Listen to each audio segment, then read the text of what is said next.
Sir, sir, why are you molesting my archers? Hey, come back. Ooh, got you with the bleed too. Ooh, how do you like that? Mr. Poleaxe, eh? How do you like lying down? How do you like it when someone CCs you? And look, how do you like it when your tricks don't work, mate? Your Poleaxe tricks don't work on me, buddy. Heal our friend. Mr. Glaive, you probably shouldn't be here. I wouldn't do this if I was you. But we'll make him fast and we'll try and get him anyway, eh? That Glaive's going to get caught in with us, I think. Oh yes, minus 30% armour on Mr. Poleaxe, that's lovely. The last hit of that combo is actually a dismount as well, the kick, so that's nice. Do you see how much damage Mr. Glaive's taking and how little I'm taking? Mr. Glaive's dead, but I will avenge him. Look. Oh, weapon dance. How annoying. How about you just lie down and bleed? Lying down and bleeding at the same time is exactly how I want you. I need to get my shield up. If I can get my shield up, he can't do anything. Oh look. All my hit points are regenerating faster than you can do them.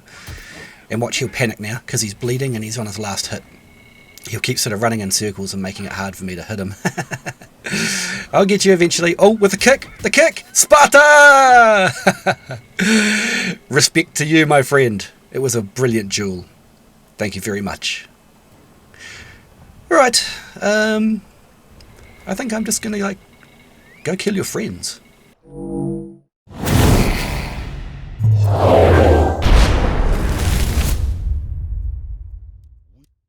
Alright boys and girls, so let's have a look at how we choose our warband. We need something to attack the A point with, something small unit, high value, like Berserkers, maybe Hashashins. That'll do nicely. They'll go all the way up here, down here. If they get killed, we need something to attack the main point. So we'll take maybe something thick, Shieldmaidens. And in the middle here, we're going to have a lot of cavalry, so we're going to take some pikes. Those pikes there will do lovely. And then here at the end point, we need a filler unit, whatever we've got left. I think we'll take maybe some archers, a bit too light maybe. We'll take some gunners, I think, maybe use them as like some bait. Anyway, we're going to start off with the Hashashins. We're going to take, see, you can place here, you can place the culverin to shoot the archers up on the thing here. So if we take a culverin, if we get bogged down up there, we've got a secondary backup option. So anyway, that's how I choose my warband. Usually I'll do it before you guys see me logging in, but hopefully you've learned something there just about how to choose units that are relevant to the points that you're going to be attacking. I always get people say to me, what should I have in my warband? Well, my answer is always it's entirely map dependent. As you can see there, that's how I choose mine. Holy heck! 1, 2, 3, 4, 5, 6, 7, 8 longswords. So a quarter, more than a quarter of the entire game are longswords. That's going to be very interesting when the longswords outnumber the chain darts. That is amazing. Other than that, I don't see any weird stuff going on. So, hey. Oh, just while we're talking here, I'll put a little thing over top. If you ever want to search for a unit that I've played before, this little demo here that I've got showing will actually show you how to look up every single individual unit on my channel. So let's have a look here. Because I'm using a nice tidy little high value, high intensity unit, I will first, before I start trying to climb up to the ladders, I just want to go and check that nobody's going to open that side gate and rush me out with cavalry, because Hashashins do very poorly against cavalry. They're not. So it would already be open by now because they start inside that little bastane. So it was very quick for them to open the door. So if it's not open now, probably won't be. Nobody's up the top to meet us, so we'll send the Hashies up. We've got a short sword. And we've got some Murmillos. We're going to hit H because we don't heal, we cause bleed. We're a longsword. See all those lovely bleeds? We smash apart the unit so that they can't form properly, and then we'll allow our DPS teammates to absolutely clean it up. That's what longsword's about, man. You set them up, your teammates knock them down. So, now we're in this little limbo. See how I can't use any of my skills because the whole unit's not up the ladder? That's why I wanted to take a small unit to do this thing, because I intended to assault the ladders from the start. So once you see them all get up, you'll see that the one ability will pop up, and now they can be used again. So that's just something to be considerate of. If you're trying to use high skill units, things that have lots of skills and abilities, then you need to make sure they're entirely up the ladder before you can use them. Just using the speed of the number 1 ability here to get across the bridge faster in case it was going to be knocked down, and we got caught on a fence post. Never mind, up the stairs, boys. Let's go do some murder. Speedy time. Be a lot of speedy this game, that's for sure. That many longswords. Tuck him in the corner here. Let's take assessment. That short sword is going to die. We don't need to worry about him. Let's see if we can get behind this unit down here and cause some chaos. They decided they don't want to fight. Now, I can't see what's going on down there, so I'll call them back. Well, actually, I'll sort of put them halfway down, I think. That way they just don't need to run so far when I jump on my horse and run down. So yeah, I didn't want to fight there where I couldn't use my hero to control and where I couldn't really see what's... where I couldn't really see what's going on. They've completely failed to defend the B point. They've completely failed to knock down this wall, and so we're just going to waltz onto the A point. I think, look, these people here are not even using their map. 2 people on artillery, they have no idea we're even here. Surprise! Oh yeah, chain dart styles, whatever, mate. We'll just wander back here. We'll bring our assassins over. This is the sort of thing we want to stop. Hopefully if anyone does that again, or if that same person does that again, we'll be able to catch him. But it looks like people are not going to be completely foolish and attack a point full of heroes and units by themselves. Que sera.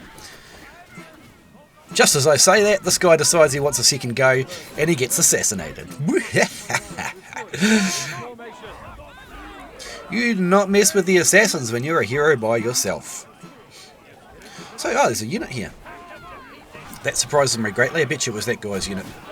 No, it can't be because it's still being controlled.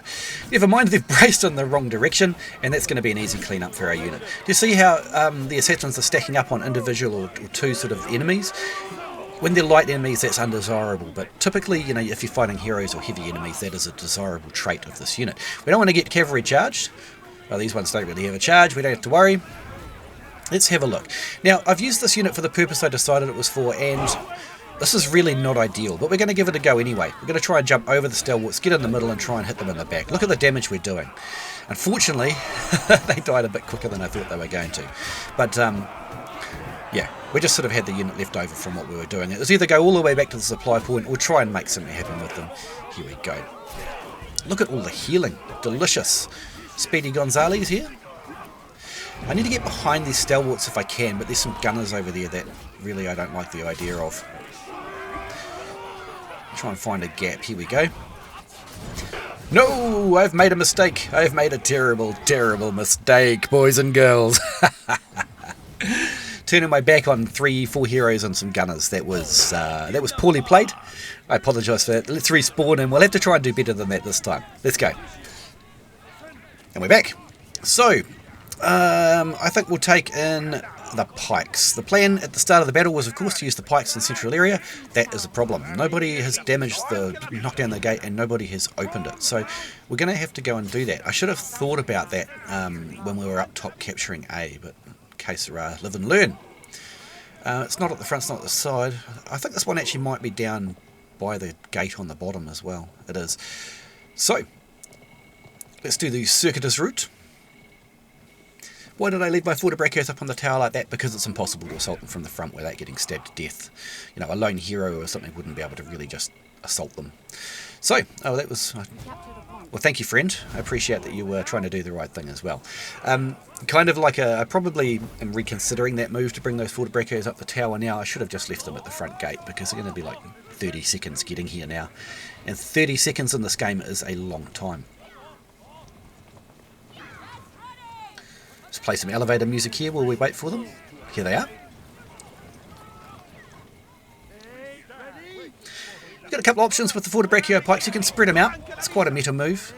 Their damage intensity is much lower, but of course they cover a much wider frontage against cavalry, who they'll stop in their tracks if you've set the unit up right. You know, have a stun doctrine and that sort of thing on them. But we can see the cavalry over the fence there, so we're going to do this. We're going to attack them in close to the fence because you can't charge 90 degrees around a corner, and if they did, they'd be so slow that they'd be literally walking into the pikes. And that pikes will extension, because they're not just a threat forwards anymore, they can reach out to the side now too. We heal our friends here. These camels get lots of healing because they've got massive deep hit point pools. Nobody ever says thank you for healing. You are so welcome. I'd heal your unit anytime. Believe me, your local longsword wants to heal you. It wants to buff your units. It's kind of our purpose of being, and we like to do that for you. So if you sit still and you need some healing, you can even ask. Just say, please heal. So, these Shieldmaidens have got the right idea. These Murmillows need to push up. They're the heavy units. But these Shieldmaidens have got the idea. We'll just try and speed them up so they can pop in and out a bit more. Oh, now those Murmillows have gone in unaided. That was unwise. Need to stack up and sort of like shuffle left and right like the Shieldmaiden player's doing so that everybody knows you're ready. We'll push in and we'll try and stab some stragglers who want to come on in here. We're also now that cavalry at the back is it's impossible for them to come in. We'll murder them instantly. Not that they will, because they're the Javcav. Javcav, by the way, are a very, very good unit for their leadership cost. If you're a smart player, you can do horrendous things with that unit. So you see how we don't have to... they're not front-facing anymore. The direction of the unit when you place it is no longer relevant, except for the starting point for which way their pikes are pointing. And as you can see, we're going to do some horrendous damage because we've got the very long reach. Causing some bleed there. Longsword has got a rune where you can swap your bandage for a bleed attack. Quite good too, and I like it. Causes a lot of extra damage. Look at this. These cavalry just getting annihilated, and nobody's pushing into my unit, so they're going to sit there quite happily slaughtering. Oh, there's another one! They're insane! What are you doing? Send me your cavalry. Send me your light heroes. I shall kill them all. No. No, go away, short sword. Go away, glaive. Cavalry coming in the back. It's all on. The action's here. We're going to get cleaned up, unfortunately. And we just have to sort of concentrate on getting out. Slow Varangians will be alright. Why are these pikes pushing in? Run, you fools! Run! It's too late. Look, they're not even attacking. They're just using the move command. Oh my goodness. There's a little tip for you. If the battle is clearly over and your side is clearly lost, run away and save your unit. Like, what were you going to do there, mate? There's 6 heroes and 5 units. And you moved them in. You didn't even attack with them. That's a sad, sad time. Never mind, hopefully that potato will learn from his potating. One of the things I don't like about this map is the distance to the supply points when you fail onto that other supply point. It's like it's a minute and a half there and back. Now, like we talked about in our pre-battle plan, if we ended up failing at any point, that we would take the Shieldmaidens and we would use them to assault the strong points. It's not something that pikes are particularly good at, although we did pretty well there. What are those? Are those Catters? Yes, good, good. Catters are a beautiful unit.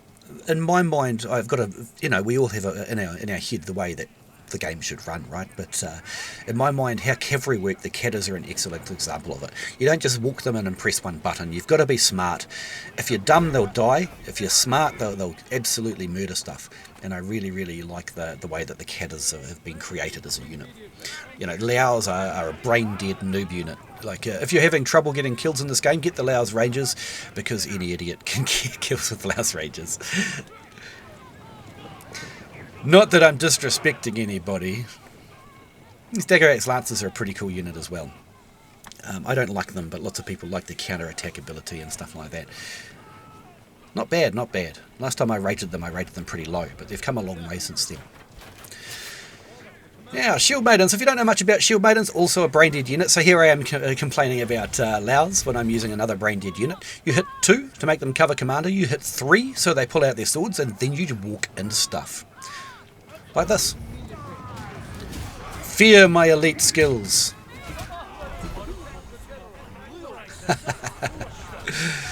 These Catters who are not charging anymore, we've got to clean them up as well. Those buskets over there pose a nasty, nasty threat. See how these Catters are no longer moving at high speed? We can just walk into stuff. And look at these Modis. Just walk in. Look, I'm just standing here. I've got my shield up. I'm not doing anything. That's how you use Shieldmaidens. You know, you can get a lot more out of them if you want to be really on point.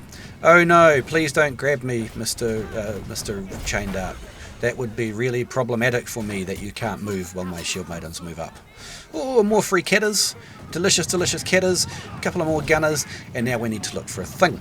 We are actually a bit overextended here, but we've got another unit of Shieldmaidens, another unit of... Oh! This other Longsword. He knows what's up. Look at this man. This man understands the assignment. We're going to go and block this point here, and hopefully, can you see our team are pushing onto the end point? We're going to block the supply for as long as we can. If we can block it for 20-30 seconds, it's going to be amazing. It is a one-way trip though. Neither of us nor our units are getting out of this alive. So we're going to try and live as long as we can while our team capitalise. I like this man. He's got a good tactical game sense.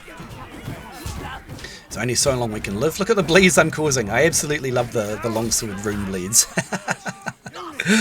And I glanced down at my map and I see none of our team on the endpoint. You know what though? That's okay. Because we couldn't tell them what we were doing and why. They sort of had to try and do it on their own. The team has used the time to reconstitute those, so it wasn't a total loss. And we did kill heaps and heaps of units. Hey, let's respawn, man. Let's go. Right, and here we go. So, of course, we've only got one unit. And it is the one that we planned to have last to help push on the endpoint, because, you know, green gunners are exactly what you need to push onto the endpoint. But if we can get some open ground, I can show you how to stutter step this unit. And where's that guy going? He's on the wrong side of the fence.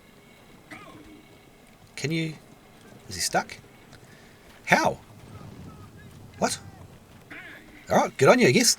Good old Steve the Musketeer, he's just showed me something new. Right, so you can, what I call stutter step of this unit. I've got videos on how to stutter step them.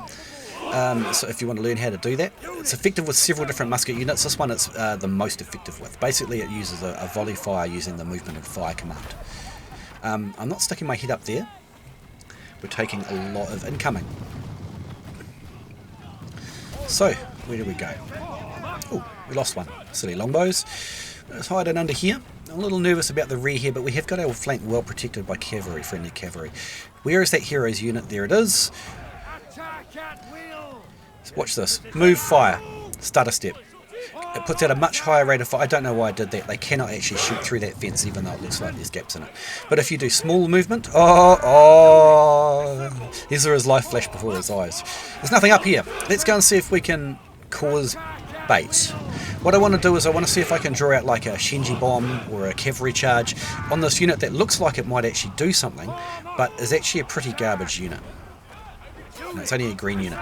Here comes some Shieldmaidens, which is not what I wanted to fight at all. There we go. Oh look, we got it. We got the Laos. We pulled out the Laos. That's fine. Unfortunately, team are not capitalising again. Again, it's really hard to try and telegraph your intentions. So it's really hard for the team to really understand what you're trying to do there. But, you know, we did bait out the lowest charge. Wonder if we can cause bleed on some of these Shieldmaidens. What? Siege Ballista. Interestingly, if I was full health, I would have survived that. But nobody expects the Spanish Inquisition. Nobody expects 28,500 damage out of nowhere. Gold ballista artillery. Soaked 50,000 damage though. It's not like it was a whole waste of time. Let's go respawn, man. It actually looks like our team's just going to straight up win now. There's not much I can show you. This is the best view I've got. The map. And the little corner of the endpoint. GG team. Oh, well done. Hey, got MVP. That was rather unexpected, actually. A lot of what I killed was peasants. We had 1.5 million damage, took 1.6. It's probably because we killed all those gold cavalry with the pikes and the Shieldmaidens that we did so well. Yeah, there's quite a few peasants there. 1036. It's not too bad. Shieldmaidens did a cracker. Again, not a very skillful unit to use. The Fortebraccios are though. They did great. Hashashins were doing absolutely fine until we reached the point where they were no longer useful and we sort of YOLO'd them. It wasn't the best decision, but it was one I made. I'm going to have to live with it. Ironcap Arquebusiers were live bait. All in all, really good. The team has a fairly solid spread. So there was no one individually really carrying the team. The whole team did really pretty well. Poor guy got 11 assists. He'd be pretty annoyed. Oh, look at this. Absolute carnage. Oh, did you see all the dead guys of our team on the supply point there? Wonder how that happened at the start. Wonder if it was that cavalry I was worried about.